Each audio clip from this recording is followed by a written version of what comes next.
Okay, hi. This is what is this? This is January 10th, 2019 here, and we're here to talk about Special Needs Trust today. My name is Steve Dale, and with the Dale Law Firm, and what we're going to do is talk about the basics of Special Needs Trust. Now, for those of you that are watching us live stream, here, if you have questions, there's a chat box here. There's a chat box, and you can post your questions. And when we get to the end of the presentation, we're going to try to leave about 20 minutes for questions. We actually do have a live audience with us today, and it's the same thing. If you do have questions here, we'll be happy to take them at the end of the presentation. So anyway. With that, let's go ahead and get started. Just to mention, why do we do these things? Part of this is that obviously we're here to talk about Special Needs Trust today, but part of what we're looking for is that we had kind of learned when we started doing Special Needs Trust that the better prepared that clients are here before they come in and see the attorney, the easier the process is, okay? And a lot of this with Special Needs Trust, these are different than most estate planning because there's a lot of things you should take into consideration before you come in and meet with the attorney. Now, if you're working with the Dale Law Firm, I will let you know that we actually have fee schedules, and we will send a fee schedule out to anyone who is interested in hiring us. For those of you who are watching the recorded version, if you email Amy at dalelawfirm.com, she will be able to send you the our fee schedules as well. And you'll notice that we actually give a discount to folks who actually watch the presentation. And the reason about that is that, once again, we found that not only are you better prepared, but hopefully we're going to answer a lot of the common questions you're going to have before you meet with us. The last thing I'm going to mention is that we have a team that does our estate planning. So if you do decide to work with us, you'll work with our wonderful team. Jennifer Stenberg is the attorney who does most of the drafting, and Jennifer is a disability rights advocate of herself. She actually was born in the disability community. She worked as an aide to George Miller as his disability advisor. Here has done ADA work and has been doing Special Needs Trust for some time. So even though you're watching me today, Jennifer and the paralegal who works with her, who is usually Lysandra Wilson, they're very experienced. So my job is to prepare you as best I can for those of you that are interested in working with us. If you decide that you want to work with a lesser law firm, that's okay as well. Here, hopefully this will better prepare you. And part of what I want to share with you is not just the basics of Special Needs Trust, but I want to share as best I can some of our experiences here. Now, for those of you that are here, each of you has one of what we call the Achieving Independence Guide. The other thing with this is for folks who are watching online, we will be sending you a PDF of the guide if you ask for that. And once again, if you're not watching live, you can get that by emailing Amy at dalelawfirm.com. So let me start off a little bit with my favorite subject, which is to talk about myself, okay? And just give you a little bit about how I got into this. Now that picture there is from Agnew State Hospital. Now Agnew State Hospital right now is rubble and fill, which is probably fine. But the reason I like to start with this is we all come into the disability community for any number of reasons. Most of us are drafted. A lot of us, we weren't asked about this. This was something that we just were kind of born into. But part of this is having an appreciation of the community. I actually became part of the disability community because I come from a family of institutional workers, 3 generations of working at Agnew State Hospital, working with people with mental illness. I actually became a psych nurse for 17 years and worked in a number of state hospitals. And that's basically how I got involved in this. For myself, here, once again, I became an estate planning attorney here after having some bad experiences at Napa State Hospital here, where I witnessed a bit of abuse and neglect, and I decided that what I wanted to do is become a civil rights attorney to shut down the institutions here where I had found the problems. Now, part of what I kind of learned is be careful what you wish for, because for mental health, they have shut down all the institutions. They just shut down Sonoma Developmental Center, and I'm not saying that it would be good if they were still here. But the thing about it is there was a promise that was made when the institutions were shut down to have robust, well-funded programs in the community. Did that really happen? Not really here. And a lot of it is the challenge of how do you provide that quality of life for people when they're living in the community. It's a little bit more background. This picture that you see here, that is my family. So the fellow that here that's sitting taller, who is lacking a little hair, that's my father. He was a psych nurse for 30 years. The fellow holding the baby, that's my grandfather. He was the equivalent of what a psych nurse would have been, and he worked in the hospitals for 40 years. The fellow there in the back with the hair and the mustache, that's me. A number of years ago, I worked as a psych nurse for 17 years. That little feller in the foreground, that's my son, and he did not become a psych nurse, so he did not follow the family tradition. So part of with the Dale Law Firm is we're a full-service estate planning office, but what's really unique about us is, I would say easily 95% of our work is working with families with disabilities. So really, all we do is special needs trust and related things. So our focus is to create sustainable private social service systems that will adjust to inevitable changes in services, okay? And that's what we're going to talk about here. So some of this you're going to see as we go through this, different chapters in the guide here. So the next chapter we're going to go through just a little bit is Chapter 2, which is defining the challenge, okay? And what I kind of want to go through is that a lot of folks, when they look at special needs trusts here, you know, when somebody is asked to describe what's the purpose of a special needs trust, I know the universal answer is to protect eligibility for public benefits. And a lot of what we're going to talk about today is how you can use a special needs trust to protect eligibility for benefits, but focusing only on preservation of benefits really misses the big picture.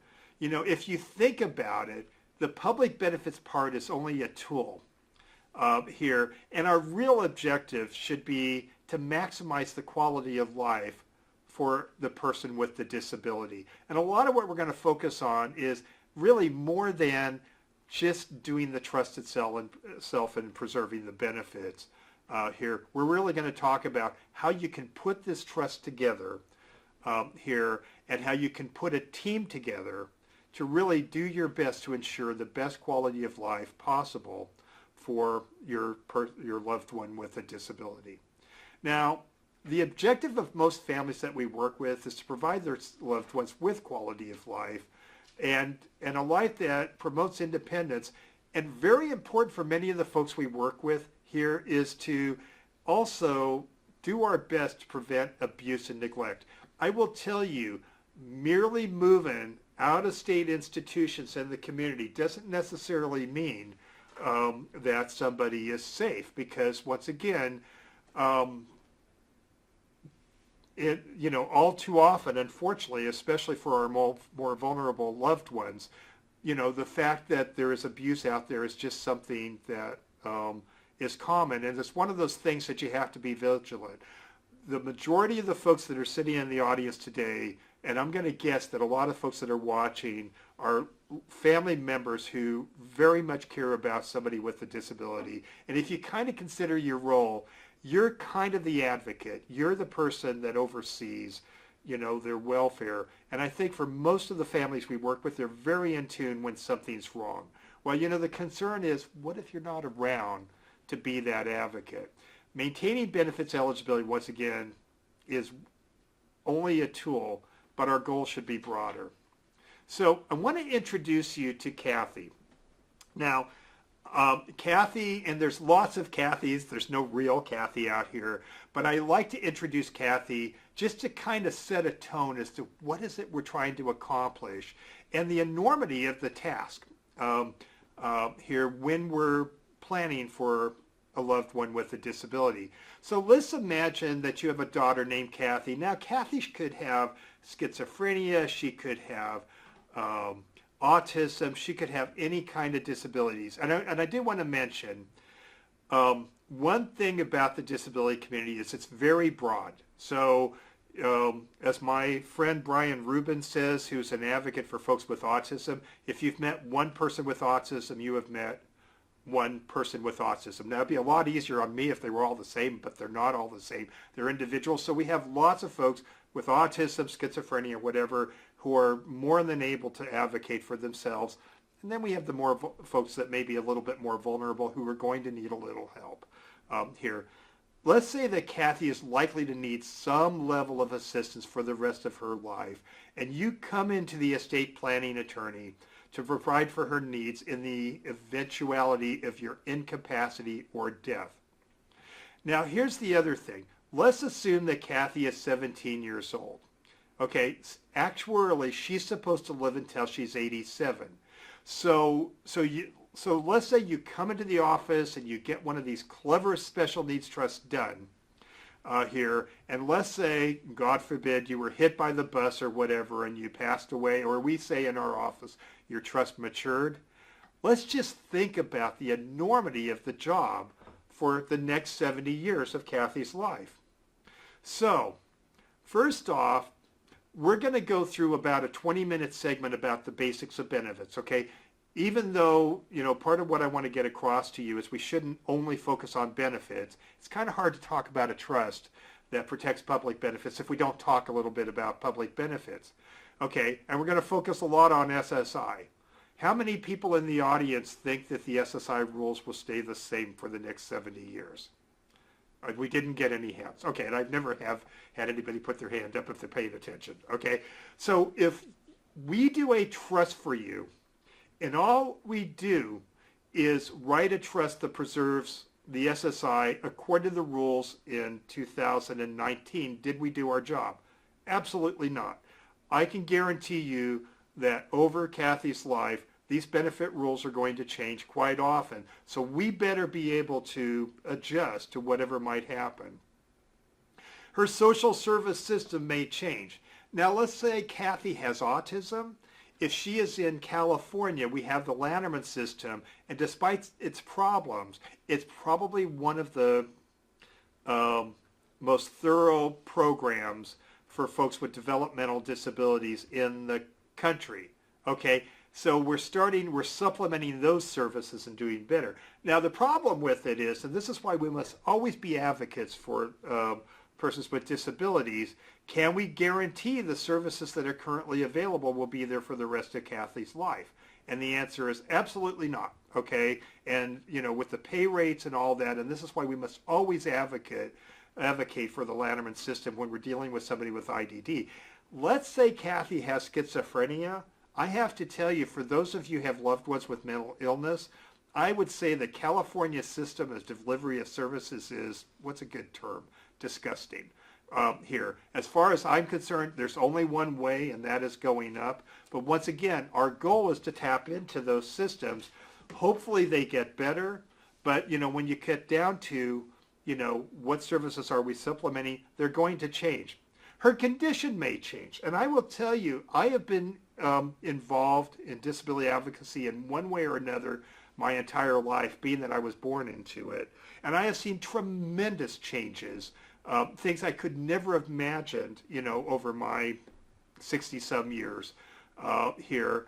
And so conditions may change, acceptance of persons with disabilities will change, and that kind of thing. We can accept that that's going to happen. Her advocacy system may change. The most important advocacy system in most situations is the family. So one of the reasons for doing this trust is to provide a continued advocacy system of some sort, even upon your incapacity or death. But the fact is that advocacy systems do change. Attitudes about disabilities change, and they change for the better and they change for the worse, okay? And that's really going to accept things. During the polio epidemic, during the AIDS epidemic, once again, there was a literal fear of touching anybody that might have, the HIV virus. On the other hand, we've seen many things where attitudes have gotten better, but we have to accept that these are not static things. The amount of resources she needs may change. I have an article that I wrote that I share from time to time called "How Much Should I Leave in My Child's Special Needs Trust?" And typical of an attorney in 4 pages, I kind of say I have absolutely no idea, because if you look at all the factors involved, going back to what Kathy's needs, there's so many variables, it's very difficult to nail it. One thing we're really going to focus on, we actually do have a trustee in the room here, or at least one that I know of here, is trustee options will change, okay? And one of the things we're going to cover, and I will tell you, after doing this almost exclusively for 30 years, your choice of trustees and management system is the greatest factor about whether this thing is going to work or not work. Okay, so there's a lot of things you have to take into consideration. So once again, focusing only on public benefits ignores what's the greater issues, which is persons with disabilities are subject to abuse and neglect and require a lot of vigilance in many situations here. And it's also often essential to be vigilant for signs that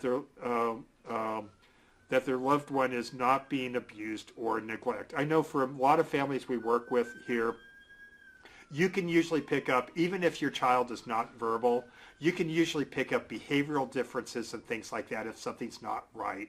Ideally, we want to have a system where somebody else is really in tune to when something isn't going correctly.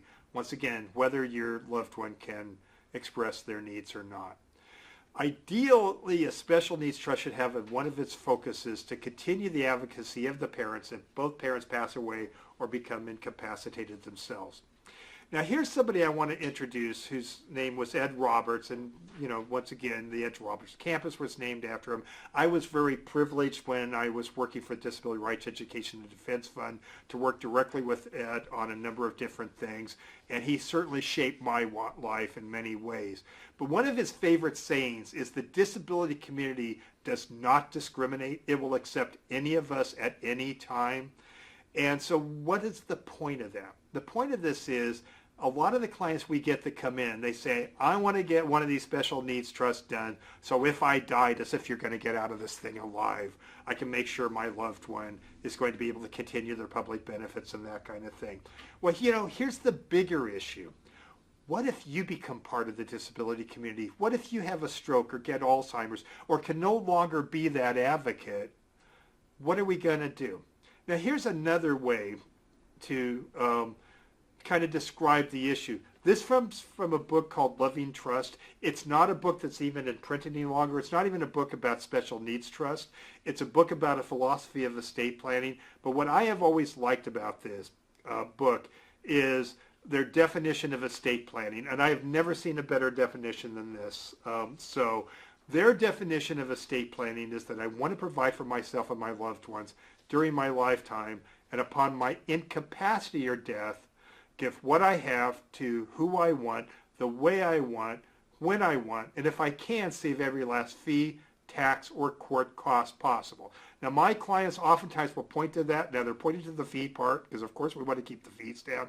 But the thing about good estate planning, and which we're going to illustrate as we go through this, is it should cover not just what happens when you pass away, but what happens, or give directions to the trustee about how things are to be managed in the event that you become incapacitated yourself. I will give you an example. I have 3 sons. None of them are technically disabled, and I'm told someday they will be able to support themselves. So I've been told that's going to happen here. But they're not disabled, at least in a traditional sense. And my working in institutions, I'm terrified of institutions. In my estate plan, my wife's and my estate plan, what we have is that if there's a choice between leaving a legacy to our kids and taking care of the two of us, my kids are going to be fine. But most of the clients I work with are not in that kind of situation. And so part of this is with a lot of clients we work with, and when you sit down with Jennifer and her team, part of what you want to cover is what kind of directions do we want to give to that trustee in the event that you become incapacitated, and how do you take the resources you have and allocate them between your needs, other family needs, and the needs of your loved one with a disability. This is oftentimes one of the most difficult things to deal with, but the reality of life is that in many cases here, the need for the trust and the need for the oversight may begin when you're no longer to be that advocate. And so that's something you would want to talk to Jennifer and her team about. So we're going to talk for about 20 minutes on the basics of public benefits. I'm going to go through this as best I can here. And as I said, if you'd hold your questions till you're done, because this will probably give you more questions than answers. Okay, so one of the things that comes up, and when you fill out your intake sheet here, is that we're going to ask you what benefits your loved one is on here, or what they're likely to be on. There's basically two types of public benefits. The first are what are called needs-based benefits, which are things like SSI, where we're going to spend the majority of our time, Medi-Cal, which is Medicaid in other states, food stamp, legal aid, utility assistance, HUD, or Section 8, okay? What's common with these programs is you have to show a need based on disability, but you also need to show limited income and resources. Now, the other types of benefits we're going to go through real quickly are things like Social Security Disability Insurance here, or SSDI, Childhood Disability Benefits, or Childhood or CDB, Medicare, or Special Education. What's common with these programs is you need to show a need based on disability, but there is no income or resource limitations for these programs. So on these programs, you could win the lottery and you're not going to lose these programs. Now, another way to look at it is our cash assistance program for needs-based is the SSI, which, as I said, I'm going to go through. That's where I'm going to focus on the most. And tied to that, the medical program tied to that is Medi-Cal, okay? The entitlement programs we're going to talk about are Social Security Disability and Childhood Disability Benefits, and tied to that is Medicare. For many folks, your loved one may eventually be on all four programs, possibly at the same time. So part of what I hope you get out of this is how to interact with this. And also, after we get done talking about that, then we'll talk a little bit about how the trust interacts with these benefits and how it preserves those benefits. So let's start off with the granddaddy of all programs, with this, which is SSI. SSI is a federal program administered by the states, and it's based on showing sufficient evidence of disability and financial need. And this is a really important concept. SSI is intended to pay for food and shelter and nothing more. And for $931.72, your loved one is supposed to pay for their food, as we're going to cover, clothing and shelter in California. Good luck with that, okay? I mean, those numbers are ridiculous, but that's a really important concept as we go through this. With SSI, there's a three-part test that we're going to go over. So the first part of the test is you have to meet the definition of being disabled. The second test is an income test, which determines how much you receive. And the third test is a resource test that determines your eligibility. So let's go through test one. Now, merely being diagnosed with schizophrenia, bipolar disorder, Down syndrome, autism, any of the disabilities doesn't automatically get you benefits, okay? Now, there are some disabilities where there's a presumption, but the real definition of being disabled is whether or not the benefits recipient is a person who is under 65, who is not able to engage in substantial gainful activity, or SGA, because of a medically determinable physical or mental impairment that's expected to last a year or longer.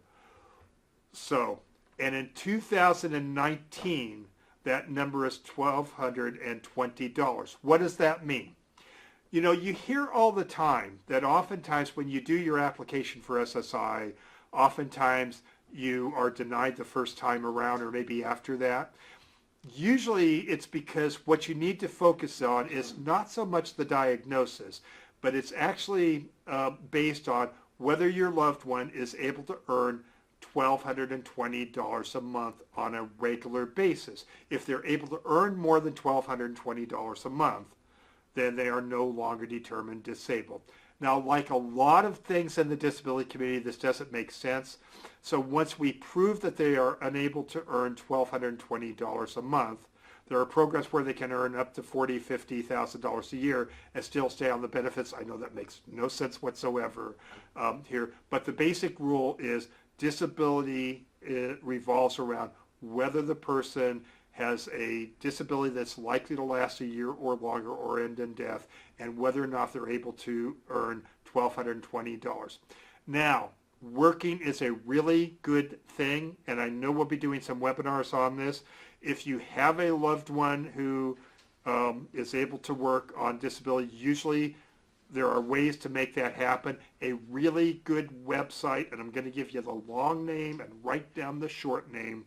A really good website is disabilitybenefits101.org or db101.org. That is the disabilitybenefits101.org website done by, put on by the World Institute on Disabilities, WID, which was founded by Ed Roberts, okay? And it's a great website that helps you go through all these working things. So, once you're determined to be disabled, there's an income test that determines how much you receive. So, there are three kinds of income. We'll do this real quick. First off, on SSI, and I know oftentimes when we have a beneficiary of a special needs trust, especially when the beneficiary is on SSI, the first question they have is, how much money do I get? And normally the answer is zero, and I'm here to tell you that doesn't really excite them. Okay, and we're going to talk about how this works. But if you're on SSI, any cash you receive from any source will reduce your benefits dollar for dollar after the first $20. Okay, remember the $20, that's going to come up. So for instance, let's say you decide, hey, I know what I'm going to do. I'm going to just buy an annuity here, and what I'm going to do is make sure this goes to my loved one, and let's say it's $100 a month, so they can have the money to do whatever they want. Well, that's not going to work because that is income to them. And what will happen is their benefits, they won't count the first $20, but it will reduce their benefits by $80 a month. So as we talk a little bit about how the trust works, we need to get them things without getting them cash if they're on SSI. The second kind of income is earned income. So if you earn it, you lose $1 for every $2 you earn after the first $65. So let's say you're on SSI and in the month of January you earn $265. Here's what happens. They don't count the first $65 here, but they'll take the rest of it and they'll deduct $1 for every $2 you earn. So what that would mean is that they would reduce it by $100, and you would gain $165, losing $100. Okay. Once again, really good website if you want to follow this further is db101.org. Here's the most perplexing of the income programs, which is in-kind support and maintenance. So remember that I told you SSI is for food, clothing we don't count any longer, and shelter here. And if you were able to dissect an SSI check, which you can't, what you would learn is that there's a federal portion of the trust and there's a state supplement. The federal portion of the trust is literally 1/3 for food, 1/3 for clothing we don't count any longer, and 1/3 for shelter. So what does that mean? Let's say your loved one is unable to pay for their own food and shelter with the amount of money they're getting from SSI here. And let's say, for instance, they're living in your house, and you say to your loved one, you live in my house and you eat my food, and I'm not going to charge you any rent. Here's what Social Security says. Great, we don't have to give you all this money because you're providing the shelter, and they'll reduce the benefits by $277 in 2019. That's called the presumed maximum value. What is that? That is 1/3 of the federal part of the SSI plus $20 just to confuse us all. And that is the reduction. I know for many families that's really perplexing because you would think, I'm helping my disabled child, I should get a tax credit, I should at least get a thank you. That's not how it works. Now this isn't our subject today, but there is a workaround for many folks which is called the ABLE Act. We'll touch on that later here, and if you're interested in finding more, go to the our YouTube channel, and we have all sorts of videos on how you can use an ABLE account for that. Let's go through the last test, which is the resource test. Okay, so what's a resource? A resource is anything you convert into cash for support is a resource. And if your resources exceed $2,000 on the first moment of the first day of the calendar month, you lose your eligibility for benefits for that month, okay? And this is a very harsh rule. That rule was set in the 80s. If it has not increased since that time, and if there was even a conservative cost of living increase, the amount of the resource exclusion should be well over $10,000. There are many disability groups that every year ask for that number to be increased, and every year they're told no. So it's a ridiculous number, but that's the number, and that's what we have to deal with. Now there are big exceptions to this rule. So on SSI, a person with a disability can own a home that they live in of any value, but somehow they're going to have to maintain that home on SSI or from some other source here. Just to mention, because we have so much to cover today, I can't get a whole lot into housing, but if you're interested in housing, we have all sorts of videos on housing, because obviously housing for any Californian, but especially for a person with disability, is probably the biggest issue we deal with, second to nothing. In that house, you can have all the junk you want, okay? This changed in 2005, and actually prior to 2005, there was a limit on how many things you could have, including clothing, and literally if you gave your loved one a sweater, they were supposed to turn themselves into SSI. That went away in 2005. So in the house or wherever they live, they can have all the household goods and all the big screen TVs and all that they want. There's no limit on that. The only exception to that is you can't hold something for its extrinsic value. So like if you're holding a Renoir here, that's probably not going to be excluded here. But otherwise, you can have all the household goods you like. You can have one vehicle of any value if you're on SSI, and this we're going to see on Medi-Cal, okay? You can also have any item related to the disability. That's kind of even makes sense here, so that's pretty straightforward. Here's the last resource thing I'll go over, and some of this is horribly out of date. So the person with the disability can own a life insurance policy with a cash surrender value, but it can't have a face value greater than $1,500. This would be like a whole life policy, a variable life policy, whatever. Now, if we have any financial advisors out there, you're probably looking at that and going, I can't imagine. These were set, once again in the 80s. You couldn't possibly get a policy like that, and I think if somebody sold you a policy like that, that would be a visit to the insurance commissioners. But that's what the person with the disability can own. Just let me mention, the insurance industry loves working in this area, so parents can fund these trusts with life insurance on their lives that they own. We're talking about what the benefits recipient can own. They can own any amount of term insurance because it has no value until they pass away.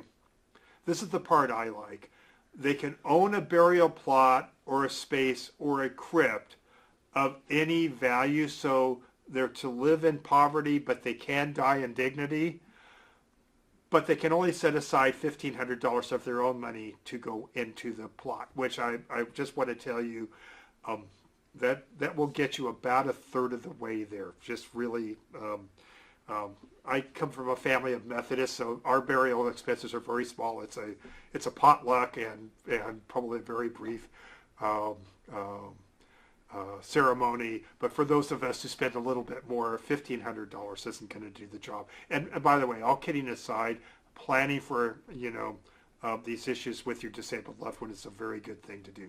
So here's the thing with it. With SSI, one of the reasons for doing the SSI, and not the only reason, is it's not just the value of the SSI. And when we're looking at the value of the benefits, we have to look at the value of the benefits that we're preserving, the SSI. But the other part of it is one common way, but not the only way, to get Medi-Cal is in California and most but not all other states. If you get $1 of SSI, you get to get your Medi-Cal without a share of cost. So the two things are tied together. I do want to mention there are times when there might be a loss of Medi-Cal, and there are other ways to preserve the Medi-Cal. So, this is one of those things where these are not simple concepts. So if your loved one, or if you're in danger of losing your Medi-Cal because of losing SSI, there are often other ways to maintain that Medi-Cal. So what is Medi-Cal, which is Medicaid in other states? Medicaid is a federally funded program which is administered by the states here, and in California, because we're different, we want to call it Medi-Cal. As such, the programs, criteria, and services do make some variations from state to state. So a lot of times you want to familiar yourself with the programs in your state. Now, all states, including California here, the Medi-Cal covers quite a few services, including inpatient hospital services, outpatient hospital services, home health services like in-home support services, which is one of the most common programs we work with, physician services, laboratory and x-ray services, transportation to medical care, although oftentimes that's scant. California also provides dental care, not really good dental care, but it does provide dental care, which is called Denti-Cal, and many regional center services for folks with IDD are based on based on Medi-Cal eligibility. Let's go through pretty quickly our, as best we can, the programs that are entitlements. So the difference with these programs, you'll see the difference in a minute. So the first one we'll go through real quickly is Social Security Disability Insurance. For those of us, any of us that are in the room that have put into the Social Security system here, Social Security Disability Insurance is a national program for injured workers that have the requisite number of work credits, usually 40 quarters, have put their 40 quarters into the system. SSDI has no income or resource limits. Okay, so you could be on SSDI and win the lottery. It's not going to interfere with your eligibility here. So the program that I want to cover, and this is what many of our folks work with, especially if you have a loved one with an intellectual or developmental disability, is childhood disability benefits. So a disabled child may be eligible for Social Security benefits if a parent is eligible and the child's disability began before the age of 22. Now, for those of you that have loved ones with IDD, that's not a problem because by definition it started before the age of 18, and 18 is before age 22, so we're not going to have too big of a problem there. For folks, for instance, that with mental health issues, sometimes it's not that clear. It's very common that maybe somebody didn't start getting their benefits until maybe they were in their late 20s or 30s. But, with mental illness, it's not like one day everything's okay and the next day, you have a full-blown mental illness. That only happens in the movies, okay? Here, it doesn't seem to happen in real life. So it may be that they were disabled but not getting benefits before the age of 22. In that situation, you want to keep whatever records you have to be able to show that they were unable to earn the SGA amount of whatever that time was at that time. Because remember, it's not just having a diagnosis. There's a functional test, which is whether or not you're able to earn the SGA amount here based on a disability that's likely to last a year or longer or end in death. So let's go back to childhood disability benefits. Benefits are not payable until an eligible parent dies, retires, or becomes disabled themselves.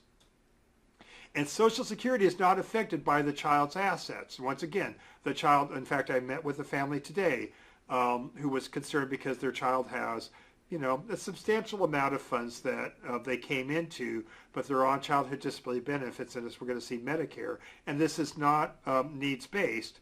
And once again, they can actually own assets without losing these programs.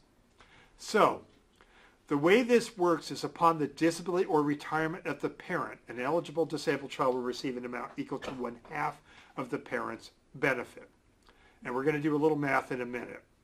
Upon the death of the parent, an eligible disabled child will receive an amount equal to 3/4 of the parent's benefit. So let's go through an example real quick. So let's say Helen's been disabled from birth and she's receiving $931 in SSI monthly. Helen's father, Earl, retires and receives $1,400 a month. Helen begins to receive $700 a month, half of $1,400. Now you have to ask yourself, what is that going to do to the SSI? Because SSI is reduced by any income that could come from anywhere, including other public benefits. So receipt of the childhood disability benefits is unearned income, and they don't count the first $20, but they're going to reduce the benefits by $680, meaning that she's now receiving $251.72 of SSI and $800 in childhood disability benefits. Now, if you do the math, she's only $20 ahead, and you go, well, what's the big deal? Well, we'll show you in a minute. Let's go through the next example. In this case, Earl dies, and 3/4 of $1,400 is $1,050 a month. Helen's SSI is completely eliminated. Math's pretty easy in this case, and she'll lose her SSI-linked Medi-Cal and will need to qualify under another program, which in this case would not be a problem at all. Okay? So, next program as we get into this is Medicare, which is a federal health program for people over 65 and people under 65 who've been receiving Social Security based on a disability for 2 or more years. So Helen, even when she's getting SSI, 2 years after she gets childhood disability benefits, she would get Medicare. She would become what's called Medi-Medi. And this is a good thing because oftentimes it's hard to find a doctor that will take Medi-Cal. There are many more doctors that will take Medicare. There's a lot of things that Medicare covers that Medi-Cal doesn't. When you put the two things together, the Medi-Cal pays all the co-pays for the Medicare, and this is a very desirable thing. And Medi-Cal becomes the payer of last resort, but it also covers long-term costs. It covers things that Medicare doesn't, like it covers in-home support services like attendant care and many other programs. So anyway, with that background, let's go back and talk about the trust and how it preserves those public benefits. And we're going to start with an overview of trust. So before we can explore a special needs trust, we got to figure out, have a discussion about what is a trust in general. Now, I will tell you, when I went to law school, I paid little or no attention in law school in my trust and estates classes because I was definitely not going to be an estate planning attorney. I was going to be a civil rights attorney. Wasn't it funny how that works out here? But trusts always seem like these mysterious things. Well, really, they're not this mysterious. All a trust is a form of a contract to accomplish some sort of a goal. And there's all sorts of different trusts. And we're going to cover two today. We're going to cover a little bit about living trusts, and then we're going to cover special needs trusts. So they're covered for all sorts of different purposes. So this is in an odd order. So there are living trusts, which we're going to talk about, which are trusts that can hold property to avoid probate and manage things upon your incapacity or death. There are charitable trusts that you can put together to leave money to a charitable organization, get a tax break, that sort of thing. There's insurance trusts that are done for tax purposes. What we're going to see is that a special needs trust is a special kind of trust, or think of it as a contract here that has as part of its goal a preservation of public benefits as well as trying to maximize your loved one's quality of life. So let's start off with a living trust. In California, and for those of you that are watching in other states, California has some pretty intense and costly probate costs here. So in California, it's something you definitely want to avoid. In some states, probate's actually desirable. There's little or nothing desirable about a probate in California. So a revocable living trust is a contract that you make with yourself, which controls how your assets are managed while you are alive and how they're to be distributed to your heirs after you pass away. This allows you to take your assets that are either owned by the trust or make the trust the beneficiary and direct how they're going to be managed during your lifetime or upon your death. Now, that lovely lady down there, that's my wife here, and we have the Teresa and Stephen Dale Living Trust, because it'd be really embarrassing if the two of us passed away and our estate went through probate, especially since we run a trust office, so that would be embarrassing here. So we do have a trust here. Part of it is it has instructions, about our incapacity and how things would be managed if we were not able to provide for ourselves. It talks about who's in, and also who's going to be in charge, and how we want to be provided for, and what support should be continued for people that are dependent on us. And the other thing is that my wife and I have a number of charitable causes that are very important to us, and if possible, we want that continued. Upon our death, it provides protections for the survivor of us. So once again, statistically, I'm supposed to pass away before my wife. Some of us gentlemen, we do beat the odds, but statistically, wives live longer than husbands here. It provides instructions about who's going to serve as the trustee, and provides instructions about how we're going to provide for our loved ones and how to take causes that are important to the two of us. Our estate plan allows us to have greater control of our assets upon our incapacity. Once again, we have very strong feelings about how we want things managed, including the Dale Law Firm here upon our incapacity or death, and how to avoid expensive costs of conservatorship if we lose capacity and have control of our assets, and how to avoid probates, because our assets are going to pass by a contract. They're not going to pass by probate law. That's how it's done. It's basically a contract, or think of it as a box where you put all of your stuff in it, and then you can say in the trust that, trustee, this is how I want you to manage things, and it's passing things by probate, not by California probate law.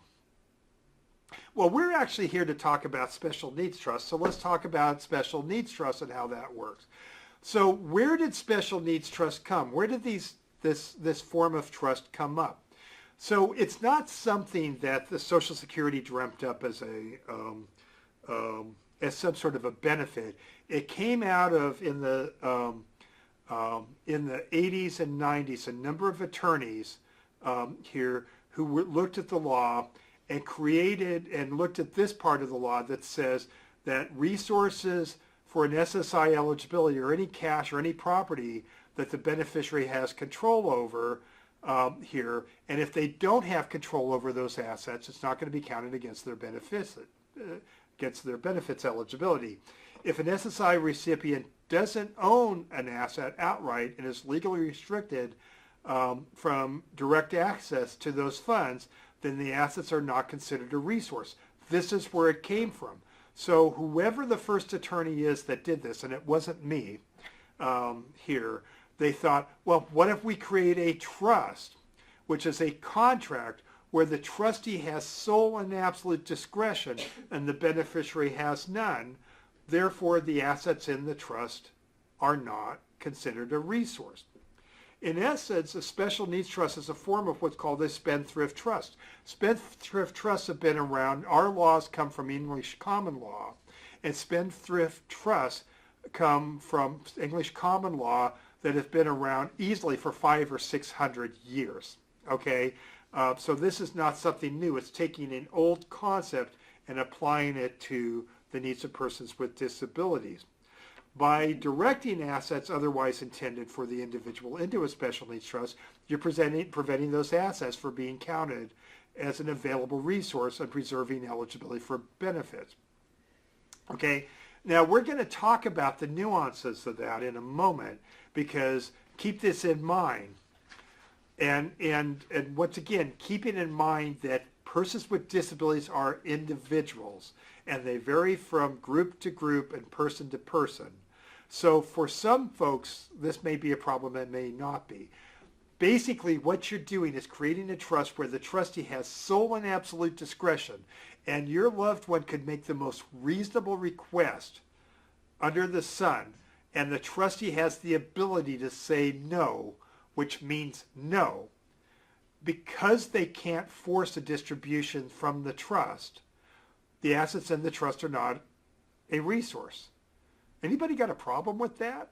You know, I mean, if you think about it, and we're going to cover this when we talk about trustees, we're taking the most vulnerable person in your family and taking all their rights away for access to those funds and putting it in the hands of the trustee. So keep this in the mind when we start talking about choice of trustees and trustee systems here about how we're going to do this. Now, for some of the clients we work with who might have a loved one that maybe has a substance abuse problem or a spendthrift, or or is easily taken advantage of, maybe the fact that the trustee has that amount of discretion, that could actually be the goal.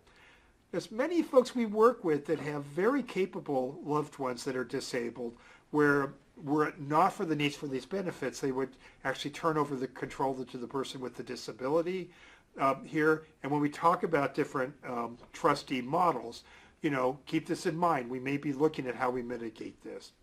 Now, this is something that comes straight out of the Social Security regulations, and you'll notice at the top there's a number that says SIO 1120.200B13. What is that?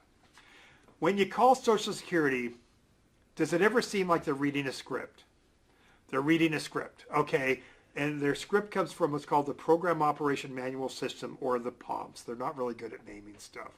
And these are directions to eligibility workers about how to handle certain situations. This is blocked and copied straight from the POMS. A supplemental trust, which is just another name for a special needs trust, is a type of trust that limits the trustee's discretion and as to the purpose of distributions. This type of trust usually contains language that the distribution should supplement but not supplant sources of income, including SSI and other government resources. And so basically, and the other thing that it says as you go on with that is that what's important is that the trustee has sole and absolute discretion. And when they're reviewing the trust to see if it's going to be countable, what they're looking for is there any way that the beneficiary could force a distribution? If they can, then it's not going to be a valid trust. So a lot of the ways these trusts are written is to make sure that, once again, the assets are not a resource. Now, we're going to be talking about estate planning trust today. So there are two types of trusts. One is what's called the self-settled trust, which is a trust where it's the beneficiary's own money going into the trust. That's not what we're talking about today. We're talking about an estate planning trust, which Social Security calls a third-party trust. Now, a third-party trust can have great latitude. Here you can have multiple beneficiaries in a third-party trust. You can have a third-party trust that can turn itself on and turn itself off. So, for instance, since we do so much work with folks with mental health issues and substance abuse issues, many of our beneficiaries would do very well for many years, and then they may have, a relapse where we need the protections of the trust, so you can actually turn the trust on and turn it off. You can also leave the remainder of the trust to anybody you like in the world. So you can leave it to family members, friends. You might want to seriously think about leaving something to some of the disability organizations that advocate for our loved ones. There's only one exception about who you can leave it to is you cannot leave it to the drafting attorney because the state bar really frowns on that kind of thing. Okay, so anyway, going through this, what I want to go through is 4 steps, and I'm going to do this fairly quickly. Once again, the guide, if you want to go through it, goes into this in more detail. But what we like to do is break down the process of doing the planning that we just talked about into 4 steps. The first step is going to be clearly expressing your intent in the trust and the related documents. We're going to spend a modest amount of time on that. The next step is you may have a trust that's really clear about what is it you want the trust to continue, but you need somebody who's going to be the trustee or the manager of the trust to make this happen, okay? And that's where we're going to spend a fair amount of time. Now, you could have a great trust that expresses your intent, and let's say you have a really super trustee, but if you don't put something in that trust, what we say is putting fuel in the trust, it's not going to go very far at all. So we'll talk a little bit about fueling the trust. So you go, well, we must be done. Of course we're not done. And for you parents out there, I'm sure you can appreciate this. When you're dealing with disability, you're never done. I mean, it's a job that just never ends. So the last part of this is, remember we had talked about benefits change, situations change, social service changes, and that kind of thing. The trust is going to need to be reviewed during your lifetime from time to time. And even after you pass away, basically what we're going to see is the management system, the management team needs to review the system from time to time, and we need to make sure the trust is drafted so it can adjust to any eventuality that might come up, things that maybe we couldn't even conceive here in 2019. So let's go through step 1 here, which is in chapter 8 of the guide. So, why is expressing your intent so important? You want to express your intent in the trust here because there could be a future trustee who has no idea, who never knew you here, and somehow you've got to be able to communicate to that trustee what it is you want this trust to do. A bare bones trust that if all it says is keep my loved one qualified for public benefits, it doesn't tell us anything at all. So there's 2 ways this is usually done. Here, we usually include language, and when you fill out your intake sheet with us, there'll be some questions it'll ask about what is it that is really important that the trustee should know that you want this trustee to focus on here. Now, we generally do very broad information here, so it might cover what kind of living situation might be good, what would you want to avoid, you know, what kind of education, do you want to support education, do you want to support some vocational needs and that kind of thing, but you want to keep that very broad. On top of that, it's very common to do a journal of intent. I like to call them journals of intent. Sometimes they're called letters of intent and that sort of thing, which would be a side document that you maintain where you can add more information. And, you know, for you, those of you that are advocates for your disabled loved one, you've got some really good information that's really useful. Like, for instance, what treatments work, what treatments don't work, what medications have worked, what have had terrible side effects, you know, what doctors have been useful, you know, all of that kind of information.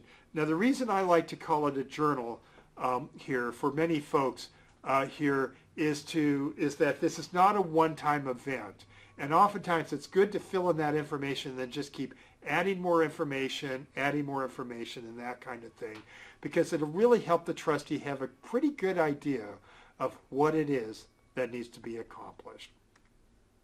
Chapter 9, we cover the ideal trustee. Now, I've been looking for this character for some time, and I am actually the trustee of the Golden State Pool Trust, which is a trust that has over 200 beneficiaries. Now, I actually think I do a pretty good job. Even I am probably not going to be able to do everything on this list. So if you kind of think about this, remember, the trustee has sole and absolute discretion, and the beneficiary has none. So what kind of attributes do we want this trustee to have? First off, we want them to be able to use their discretion in the best interest of the beneficiary. Now, part of this is telling the trustee what it is we want them to accomplish, but we need somebody who's really going to be in tune to the needs of that person and really be able to use these funds to be able to really focus on the best quality of life possible with the resources they have. The next thing is they need to understand public benefits and keep up with changes in the law. And sometimes that may actually be also deciding when maybe preservation of the benefits is going to cost too much or it's going to really get in the way of accomplishing our needs. Sometimes a good example might be that that yes, the beneficiary is getting $931 of SSI, but I think it would be better if they lived in a nicer place. So I'm going to go ahead and pay the landlord, let's say $1,500 to $2,000 a month for a decent place to live, even though it's going to cause that $277 reduction in their benefits. That might be the kind of example. Now, by the way, it doesn't mean that you have to be an expert in public benefits. I do this all day, and I want to tell you, I'm considered an expert, and I don't think there's a day that goes by that there isn't a situation that comes up that just kind of throws me, but I know how to look things up.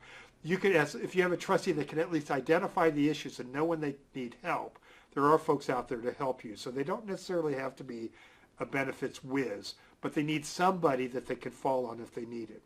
Someone who can wisely invest and conform to all statutory fiduciary requirements, meaning, think of it this way, for lack of a better term. Let's say you have a typical child and you have a child with a disability. And let's say you give, you have $1 million and you give your child, your typical child, $500,000 and you fund the trust with $500,000. If your non-disabled child blows it in bad investments, they probably have other options. The problem with a person with a disability in most cases is when that money's gone, there's no way to get it back. Part of this is you need, and this is where a good investment advisor should be really useful, is you need to make sure that you have appropriate, usually conservative investments. Once again, you want to get growth, but you don't want to take risks.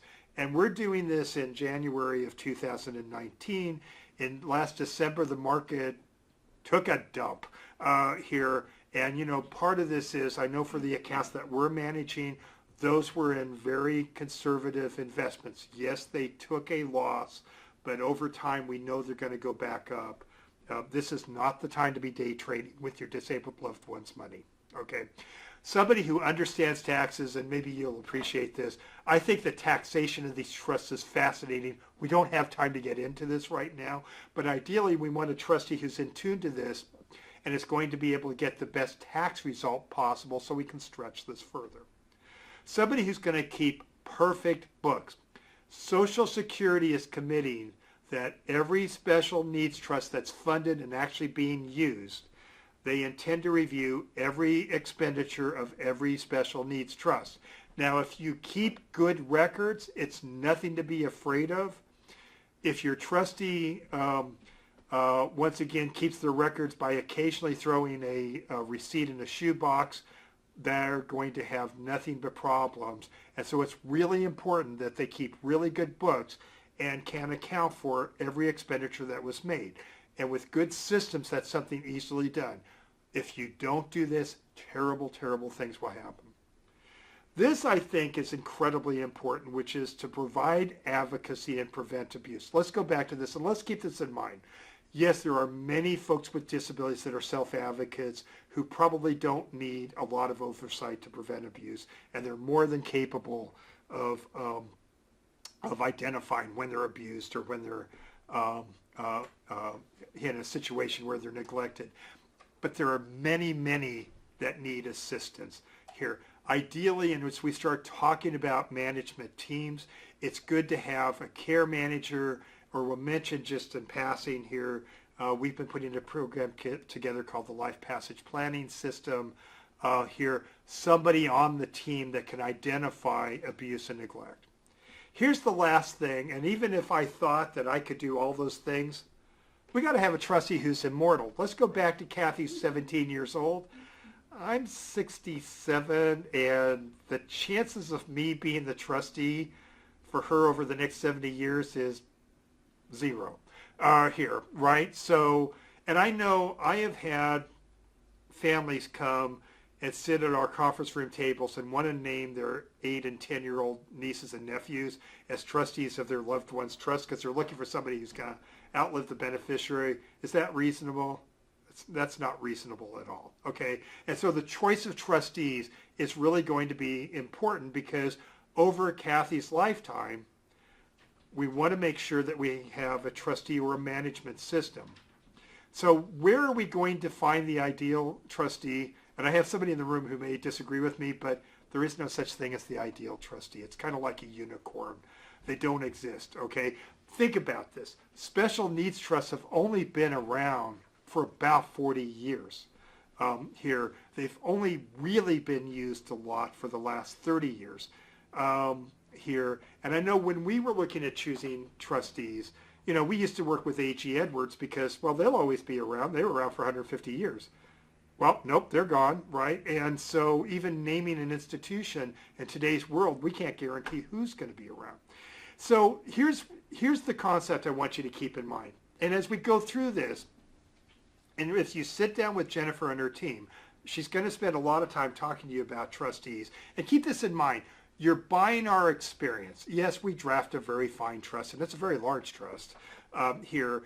But, you know, it's not just buying a document. You're buying the experience of the firm. And I will say we have a lot of experience, and this is what you really want to focus with her on.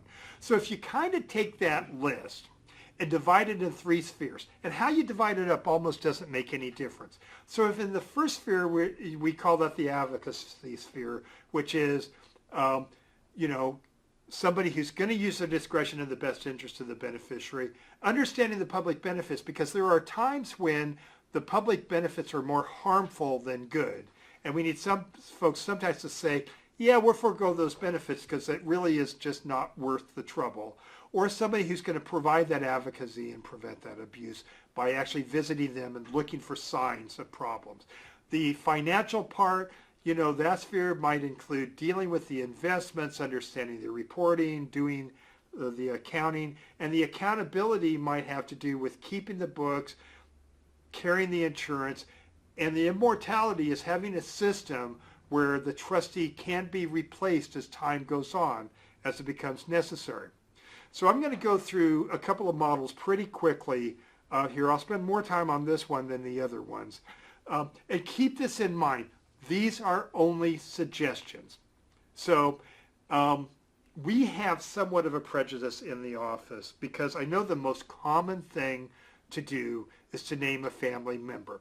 And there are times when naming a family member works, but we have also seen many situations where having a sibling being the trustee over another sibling has destroyed the relationship and has led to all sorts of problems. Now, I'm going to suggest that in many cases, a sibling's involvement is maybe essential, but I'm going to make some suggestions about taking a different role. I just want to say as we go through this, if you end up wanting, you know, your daughter or son to be the trustee, although, you know, it's usually the daughter here that does it here, because let's face it, they tend to be more responsible here, and this is as the oldest son myself here. But if that's what you want to do, that's fine. But we want you just really to think this through, and we might also put into an alternative that if for some reason the family member isn't able to do this, then we could go to another model. So this is the first model that I want to go through real quick, and the other ones we'll go through much quicker. In this case, we might have a trustee that manages the funds. Now, there's many types of trustees. There are private professional fiduciaries, of which we actually have one sitting in the room here. And so in California, we have lots of private professional fiduciaries, and you can find them with the Professional Fiduciary Association here in California. Although, once again, it's usually best to get a referral from somebody who actually knows, the quality of their work. There are corporate trustees that do this work here, so we work with many corporate trustees as well. As we're going to cover separately, there are pool trusts that do that. They manage the funds, make the distributions, do the taxes, and that kind of thing. With that, they might be overseen by a trust advisory committee. The trust advisory committee might include family and friends, and what they do oftentimes is they periodically review how the trust is working. If there's a question the trustee has about how they should interact, oftentimes the trustee will ask them and work with them. We would also give them the power to amend the trust if laws change and to fire the trustee if for some reason that's desirable. And there's many reasons why we might change trustees, okay? One might be if the trustee isn't working out. And by the way, for most trustees, if the beneficiary and the family is not happy, they're usually more than happy to resign and go with somebody else. But let's say they don't. Well, once again, in this case, if you have the trust advisory committee that has the ability to fire them, then at least if they're not doing their job, we can change it to somebody else. The other thing is that the trustee world is changing. There's getting to be more and more options as trustees as time goes on. So you might have a trustee, let's say you have really big bank and trust who's your trustee and is doing the work for, 1.25%. Well, let's say down the road, maybe there's another trustee or trustee group that will do a better job for less. Why would you not want that? So that's part of what the advisory committee would do. With that, we usually will put in an optional or mandatory care manager. What is a care manager? A care manager is a private social worker. They primarily work with seniors, but many care managers, and we're aware of many care managers that focus on working with folks with disabilities, including IDD and mental health. What the care manager does is they'll go out and do periodic assessments. They'll look for incidents of abuse. They'll look for problems in the home. They'll be where the living situation. Oftentimes they're familiar with other programs. So they become the eyes and the ears of the trustee, and they're oftentimes more attuned to what are the real needs of the beneficiary as far as getting that best quality of life. I will mention something that here, which is not included here, but we are also working here on a project called the Life Passage Planning Program, which is adapting ILS and SLS programs, supported living services programs, which are normally only open to persons with regional center clients, and they are actually starting to work to do the care management themselves here. And what we're finding is, and I know the fiduciary we work with, they use them as well. Here we're finding that they do a fabulous job, but they add that social service element here. This gives us a check and balance. The next model to go through very, very briefly, this is much the same, but we do a lot of work with folks with serious mental illness and drug and alcohol problems. The problem oftentimes with the first model in that case is that if we have somebody who is especially has a substance abuse problem, oftentimes they'll just keep hounding the trustee and the advisory committee here until they get their way or they drive everybody out of their minds. In that case, we might want to look at a trust protector. This works much the same with the exception that the trustee still manages the funds, makes the distribution, all that. The care manager in these cases is often at this point is really more important because they're going to be working directly with the beneficiary here. But the trust protector, we're going to limit them to do two things: to hire and fire the trustee and to also amend the trust if laws change. Now, this can be especially useful in these kind of situations because the family member, and I do this program for NAMI from time to time called why you shouldn't make your daughter the trustee of your bipolar son's special needs trust. It's not a good idea.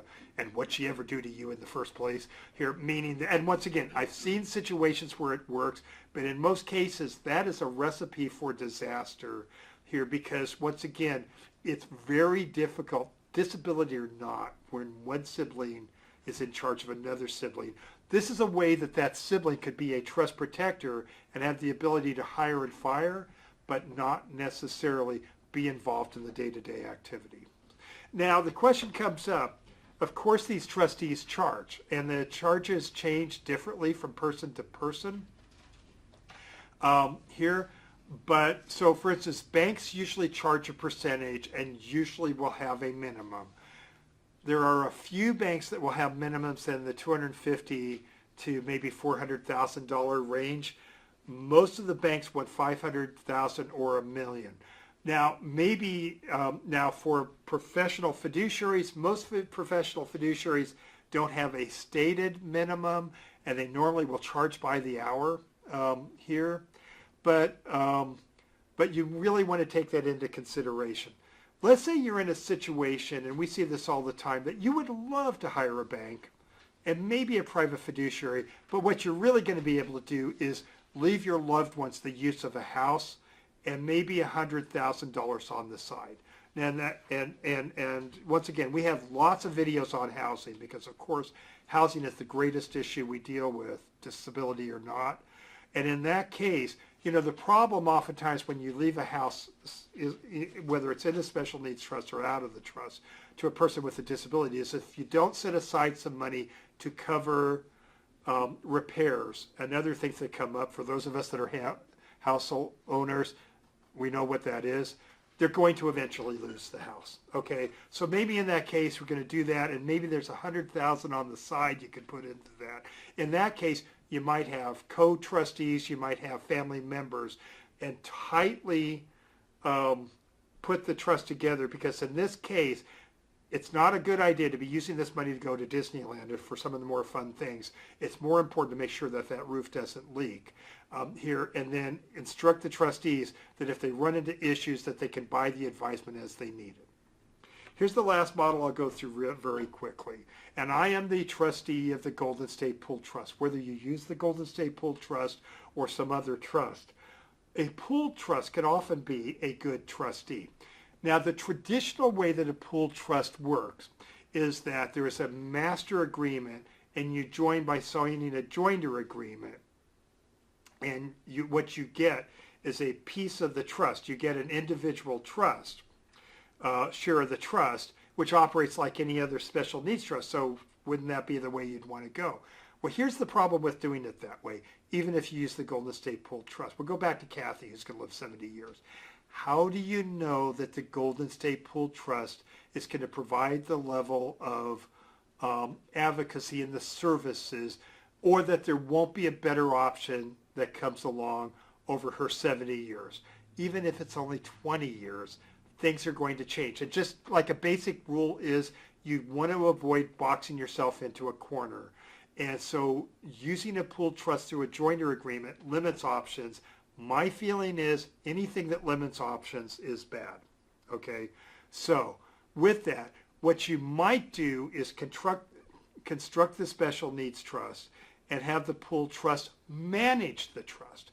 By having an individual trust here, and once again, as it says, the nice thing with pool trusts is that they manage hundreds, sometimes thousands of beneficiaries. There's none in California that large here, but there will be as time goes on, and they can share resources along amongst another number of folks. The problems with doing it in the normal way is you're limiting options. So with that, we usually suggest that you create the trust and then designate the pool trust to be the trustee with an advisory committee, which ideally is going to have the ability to remove the trustee. Let's say, in this case, the Leaky Lagoon Trust, which is the silly name I put up there here, and say, thank you, Leaky Lagoon Trust. We're going to move our trust either to another pool trust, to a corporate trustee, or a private professional fiduciary.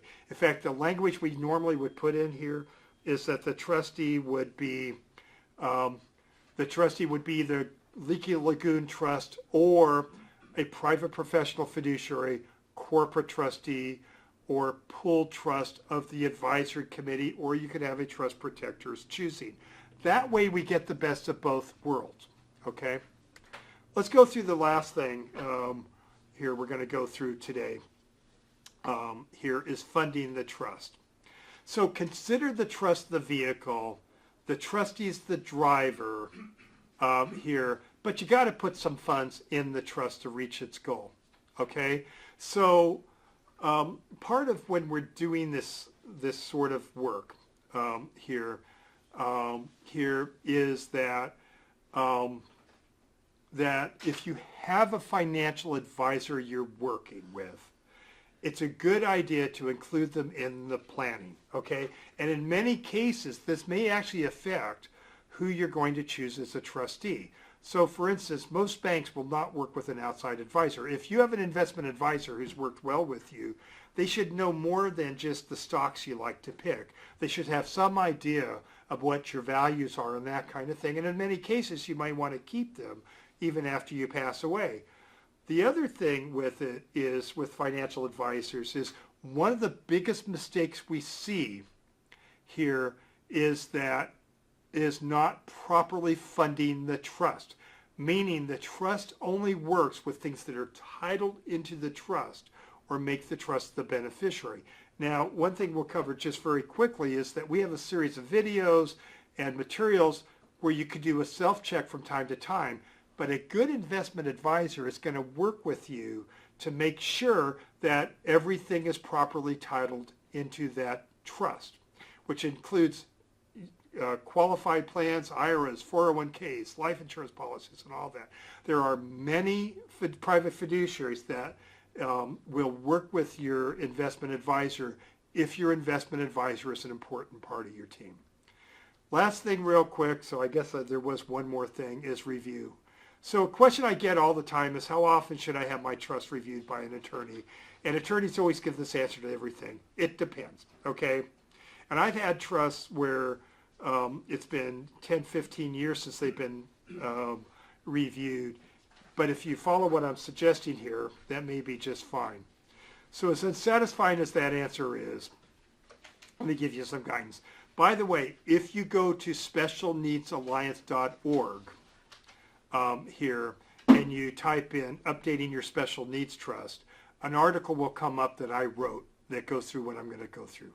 So begin with an annual review that you undertake yourself with the assistance of financial or tax advisors who's, if you're working with one, who can help you with your overall financial planning.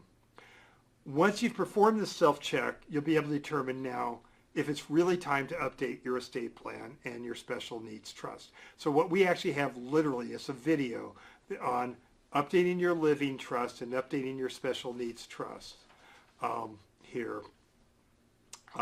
So it's important that your financial and tax advisors know about your assets here, including those that they don't manage, because one of the things a good investment advisor should do is make sure things are properly titled in your trust. So that's one of the advantages of inviting them.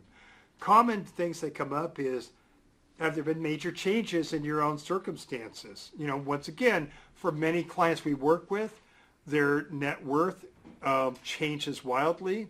If your finances have changed, you may want to modify your estate plan here, and that's whether it's changed going up or going down. You may want to wish to rework the trust directives, a memorandum of intent to reflect how you feel now. Once again, people's attitudes change. And this is why sometimes it's kind of fascinating with these journals of intent, because oftentimes you'll get a chance to really see how your attitudes have changed.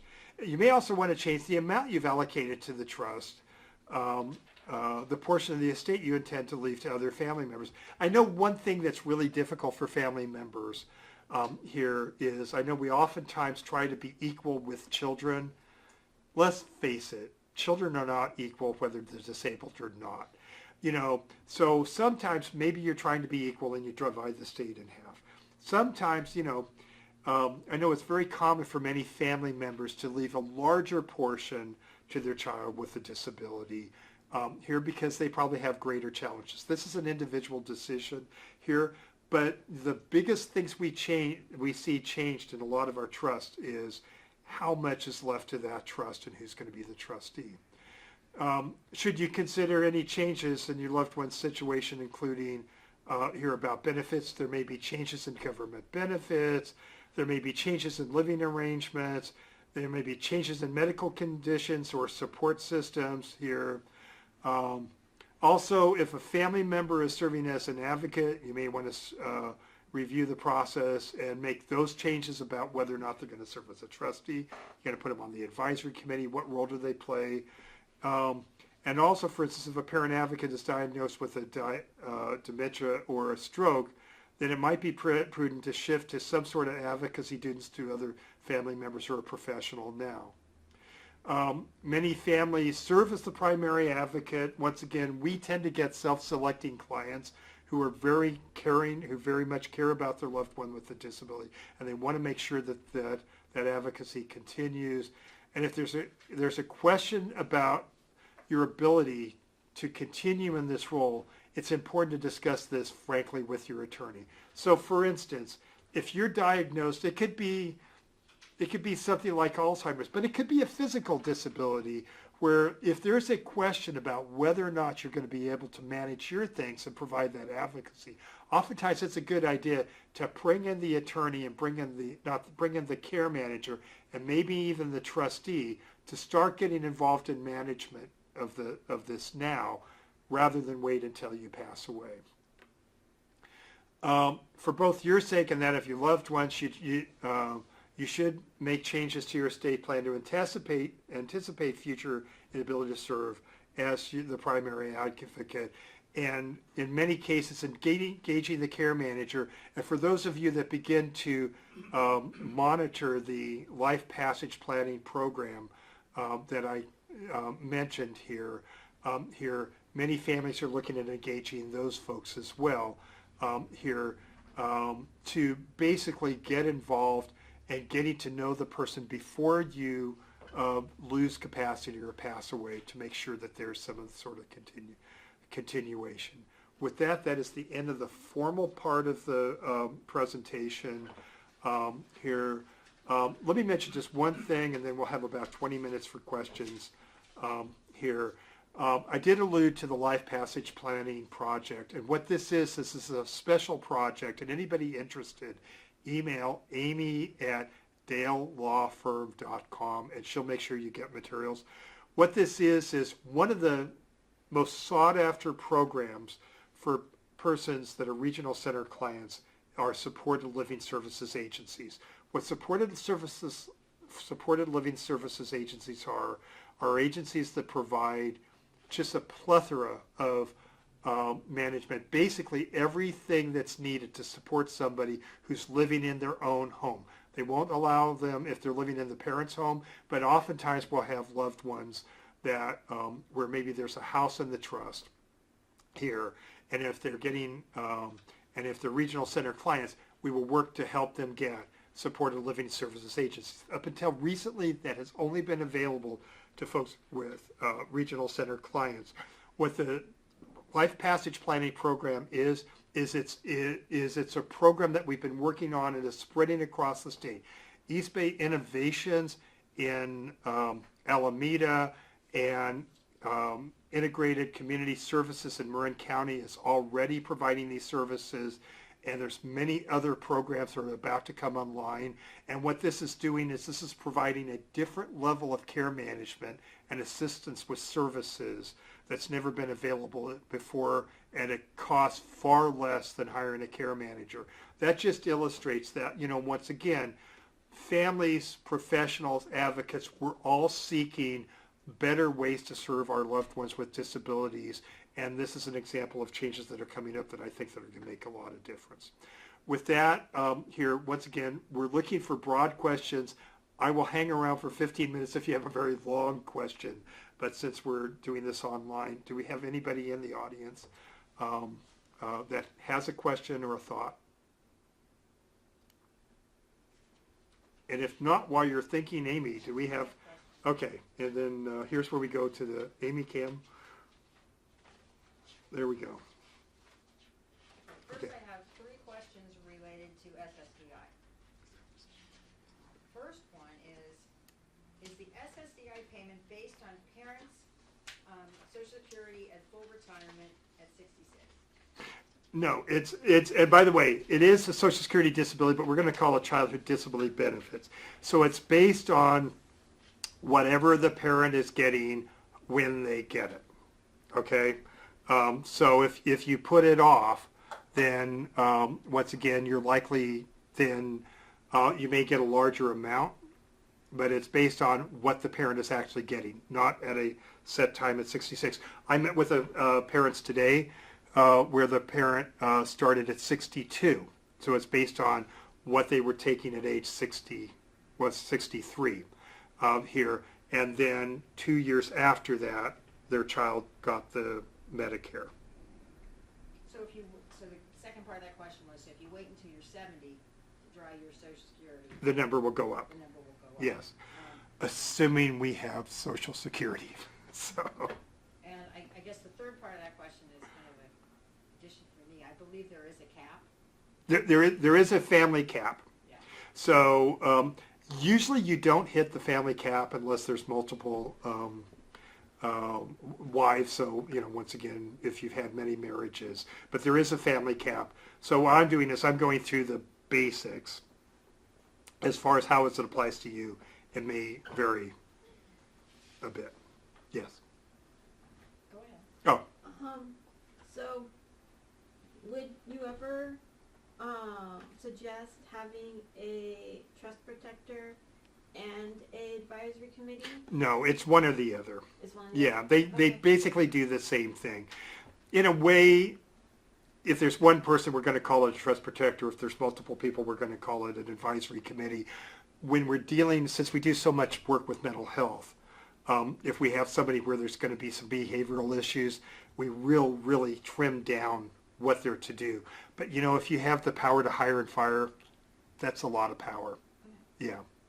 By the way, the other thing that comes up is, I know there's a debate about whether you could have the person with the disability be the trust protector. It's probably not a good idea, but on the other hand, it's not unusual for us to write in the trust, depending on the situation, that any changes in trustees or whatever, that we want the person with the disability to confirm who the new trustee is. I mean, just think about it. This is a very personal relationship, and the last thing we want to do is force a trustee on somebody who doesn't want to work with them. I mean, once again, it really depends on the situation. And this is one of the reasons why, once again, when you sit down with Jennifer and her team, we're really looking at all sorts of different issues, and we want to fine tune this to your specific needs. Okay. Amy, we have another one? Yes. How is a person eligible for both Medicare and Medi-Cal? Okay, so the question would be, how would you be Medi-Medi? Okay, now, and this can get fairly technical, on childhood disability benefits, and this is going to illustrate something, and I know people will find this shocking, but sometimes Social Security often makes mistakes. So if you're on childhood disability benefits, you're supposed to continue to get your Medi-Cal. Well, I just discovered somebody who's been getting childhood disability benefits for 10 years and wasn't getting Medi-Cal. So you're supposed to automatically get that. You're still going to have your resource rules and all that. But there are all other ways to do it. So there's a program, even if it's not childhood disability benefits.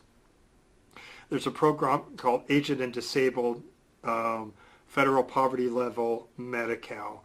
And so you can get it that way as well. It's kind of hard to go into this in great detail, but here's the mistake that people make. Let's go back to one of our examples. Let's say that somebody is getting $900 a month in Social Security disability, just regular old disability, and they're getting, in that case, they're going to be getting something like $50 a month of SSI. And then the trustee is asked to go ahead here and pay for the housing, which will reduce the SSI by the $277. Well, let's do the math. If we take $35 and subtract $277, it's zero, right?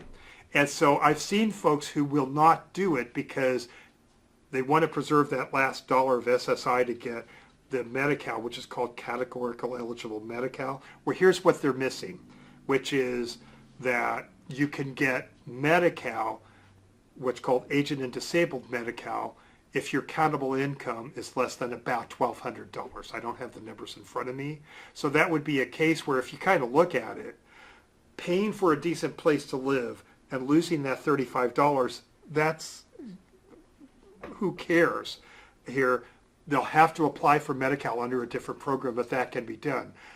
In that situation, because they're getting SSDI, they're still getting Medicare, but it's desirable to have the Medi-Cal. Why would you want the Medi-Cal?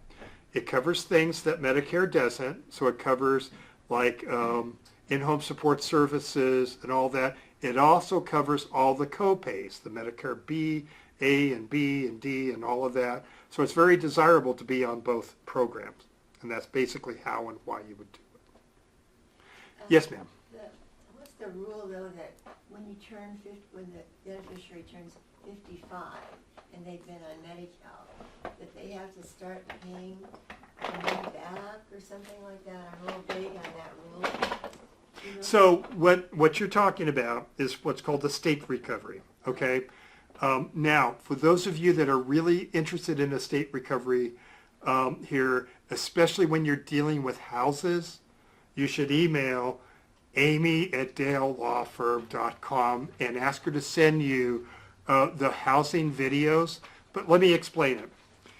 CANNER, which is the California Association of Nursing Home Reform, passed a law at the beginning of 2017 here, which changed the rules. The basic federal rule is if you're using Medi-Cal, okay, there is a lien on any property you pass to loved ones. And the rule was, before that, it was any property based on any Medi-Cal you use after the age of 55. So for instance, my father was on Medi-Cal when he passed away, and he sadly ended up in a nursing home. We did what we could to avoid that, but and all that, and he was on Medi-Cal. And when he passed away here, his use of Medi-Cal was huge, and basically virtually everything he had was sent back to Medi-Cal. Here's what CANNER did. CANNER changed the law to say that the Medi-Cal recovery is for any Medi-Cal that go, or any assets that pass through probate. How could we avoid probate? So if you're a parent and you end up using Medi-Cal, if you put your house in a simple living trust, it doesn't pass through probate, it passes through a contract. Now, for those of you who look at the housing videos we have, you're going to see that we really strongly suggest that in most cases you shouldn't put the house in the name of the person with the disability, and the videos will go through why. But let's say you go, yeah, those are good reasons, but I want to put the house in my child's name anyway. And remember, they can own a residence they live in of any value. If the house goes in a simple living trust, then when they pass away, it will not be subject to the estate recovery lien because it passed through the trust, not by probate. So thank you very much, CANNER, here for doing that. That's really helped a lot of folks. So it only has to do with inheriting a property, let's say. I thought that he just had to pay back all the Medi-Cal benefits that he'd received. Nope. No, so if that's an issue. So for instance, in my father's case, he was married to my stepmom, who passed away shortly after that. But the lien carried forward because she was under the old rules until my stepmother passed away, and that's when the property was lost.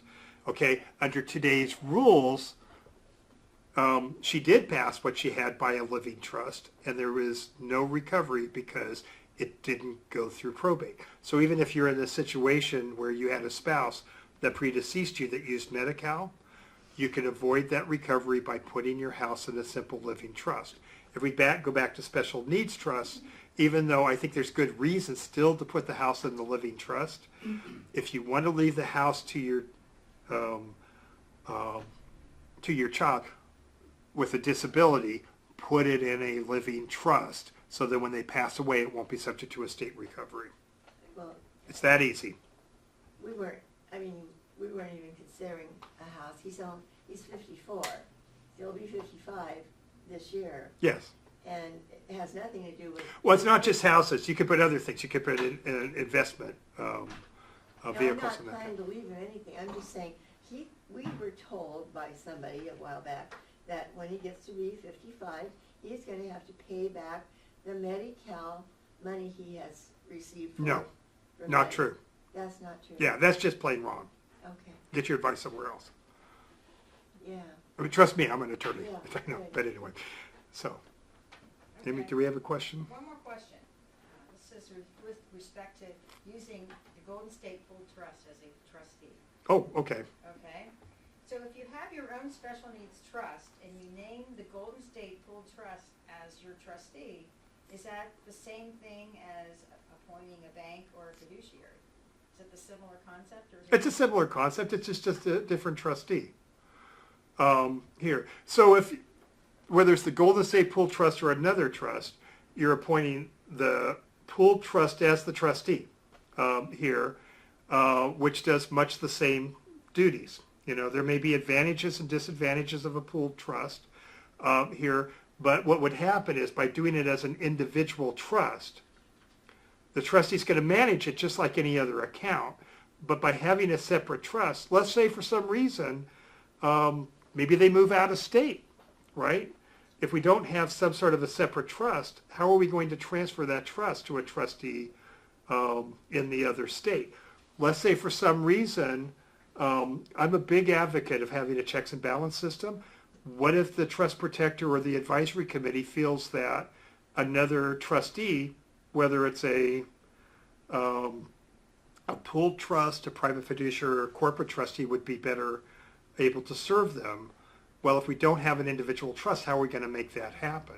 So once again, the language we normally will put in fact, we do this, we're big believers in keeping as many options open as possible, okay?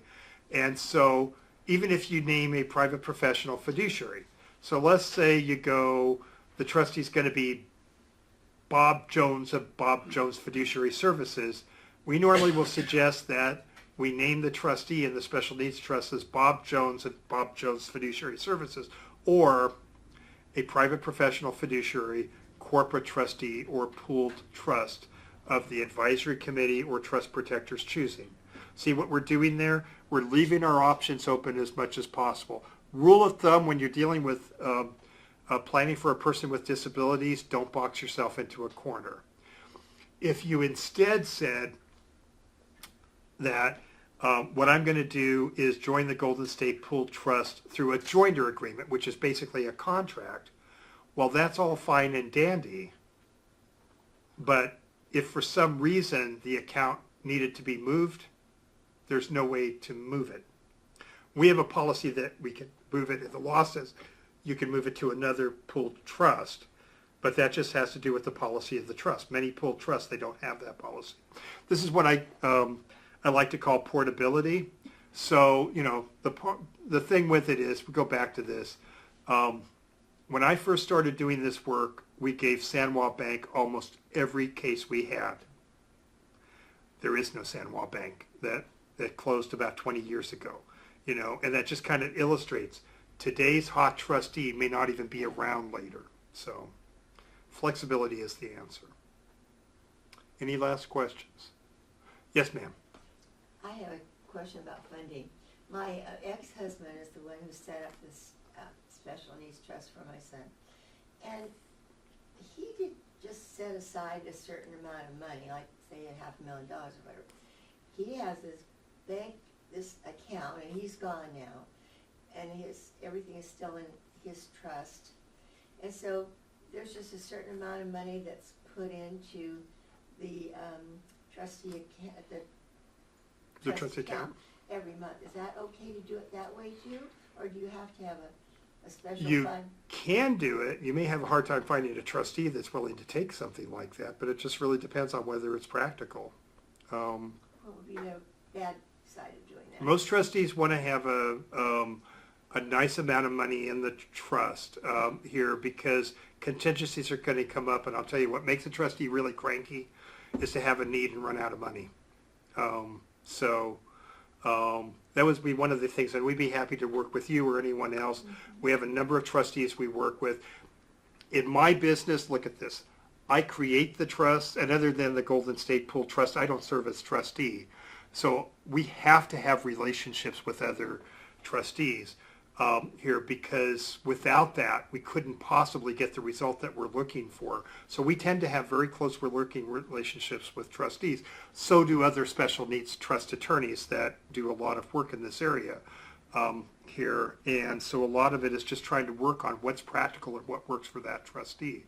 And quite frankly, there's a marketplace, like it or not, and it changes from time to time. Once again, we'd be happy to work with you if there's a question about finding a trustee or how that works. You can feed the trust as time goes on. I know a number of trustees that basically would say that doesn't work for me, but it just really depends. Yeah, the trustee doesn't have a problem with it, and there's plenty of money, so it's not like it's just not in a fund like I thought I heard you should do. Well, that's the traditional way of doing it, but I do have trusts that just say, just keep feeding the trust as time goes on. Okay. I think the concern of most trustees is going to be, because most trustees actually don't make money under how much is under management. They make their money by the work they do. So I think that the concern would be if the trustee, I know my concern would be, I don't want to get myself in a place where I have a need and I don't have access to funds. Mm-hmm. You assure me that's not going to happen? I'm probably in. This trustee isn't taking any money at all. What is the normal fee that a trustee? The normal fee for most professional trustees which is with a private professional fiduciary is probably somewhere between $125 and $150. I know some that charge less. I know some that charge more. The interesting thing is it's kind of hard to tell from that where you're going to get the best deal, because it may be that the trustee that charges $180 an hour is going to be more efficient than the one that charges $125 an hour. Banks almost always charge percentages, so they're going to run anywhere from 1% to 1.5%. But here's the thing that can drive you a little crazy. Sometimes that includes the cost of money management, sometimes it doesn't. So there's one trustee we work with who charges 1.33%, but that includes all the money management, which would normally cost 1%. There's another trustee that charges 1%, but then they charge for the money management. On the surface, it looks like the 1% is less than the other one, but if you look at all the expenses, you have to look at all the expenses to make that work. Yeah, so you have to, but I will tell you, we go back to this. Our more or less prejudice is that we prefer using professional trustees if that's all possible, but it really depends on the situation and the complexity of the case. We've just seen too many cases with well-meaning trustees who try to use logic to manage these things here where it just falls apart. And, these rules tend to be complex and sometimes don't make a lot of sense. I know we're running out of time. Amy, are we clear as far as? Okay. At this point, what I'm going to do is I just want to mention a few things and also something I did not cover. This was meant to give you an introduction into planning. It certainly didn't answer all your questions. In fact, I'm sure it probably created more questions here. But part of this is to really introduce you to a lot of the issues. If you do decide to work with us, once again, we're happy to do that. There's an intake sheet that'll be sent out. And if you say that you're interested, we will send you an intake sheet. For those of you that are watching online, whether you're doing it live or you're doing it later, once again, if you email us, we'll send you the information you need to go forward. Usually the process here is a three-part process. The first part of the process is that you meet with Jennifer here, who will review the intake sheet with you, and really go over what it is that you're trying to accomplish, try to work with you on some of the issues, and really work on trying to get an initial draft together. After that, Lysandra Wilson, who is our paralegal that works on these, here will work with Jennifer and get a draft together. And what they do is they highlight the parts of the trust you need to review. It's a very large trust with a lot of boilerplate, and if you want to review the whole thing top to bottom, that's fine. But there are some key things you really need to focus on, which is what is the trust going to accomplish, who's the trustee, where are things going to pass when you pass away. And that's usually reviewed in most cases over the phone. You can come in. And then the third part of the process is to sit down and review the trust here and have a signing. Other thing with this is if you're doing a full estate plan, normally we tend to prefer to do that in the office. If you are just doing a special needs trust, and if you have a living trust done and you're working with an attorney and you're happy working with that attorney, you don't necessarily need to replace the work. We're happy to review the work. What you might want to do is have us just do the special needs trust, and we're happy to give language to the attorney where they can amend that trust to say whatever is going to your disabled loved one would go into the special needs trust. We're happy to work with other attorneys. We tend to play nice with them. And for that, we do work all over the state of California. We do only work with California. If you are in another state, my advice is to go to specialneedsalliance.org. These are vetted attorneys. This is a by invitation only group here, and a good place to look for an attorney who's well versed in this is specialneedsalliance.org.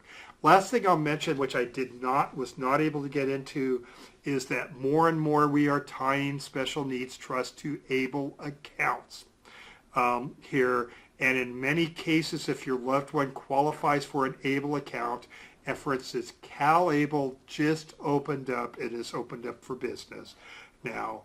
We have all sorts of information and all sorts of videos on how you can tie a special needs trust to an ABLE account and the benefits in doing that when it makes sense and some of the hazards. With that, I want to thank you so much for joining us this afternoon here. Last pitch here, if you would like to be on our mailing list here, or if you would like to subscribe to our YouTube channel, or if you would like any of the other things I mentioned, email amy@dalelawfirm.com and she'll work with you. With that, happy advocating and good night.